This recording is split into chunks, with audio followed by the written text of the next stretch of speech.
세상에 이렇게 생긴 악보가 있다면 믿어지시겠나요? 오선 위에 음표 대신 도형이 놓이거나 상상하기 힘든 리듬이 겹겹이 쌓여 있는 악보들. 우리는 이걸 보통 기이하다, 난해하다 라고 말합니다.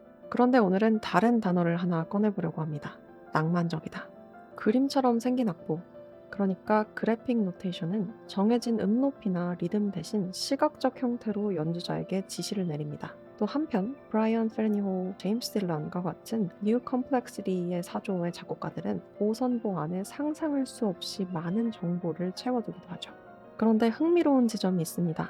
혹자는 이 복잡성이 악보가 빽빽하다는 사실 그 자체에 있는 게 아니라고 말합니다. 복잡성은 작곡가와 악보, 그리고 그걸 해독해내는 연주자 사이의 대화에 있다는 겁니다.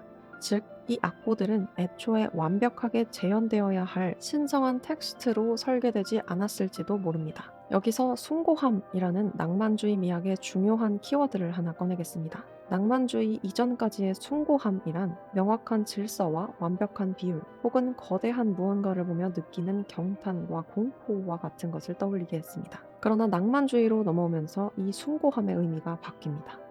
이제는 숭고함의 무대가 외부의 것이 아닌 한 인간 내면의 자유롭고 무한한 감각으로 옮겨갑니다.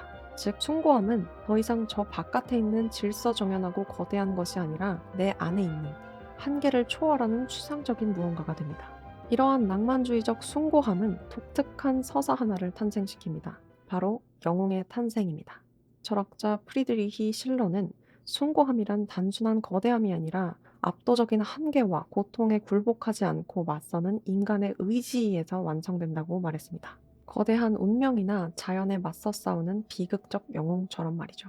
그리고 19세기 음악은 이 숭고의 서사를 연주자에게 투영하기 시작합니다. 불가능해 보이는 테크닉의 한계에 자신의 신체를 던져 한계를 돌파하는 연주자, 즉 비르투오소를 현대의 영웅으로 신화화한 것입니다. 복잡한 악보라는 압도적 대상, 그리고 그 앞에서 자신의 한계를 무릅쓰고 사투를 벌이는 인간.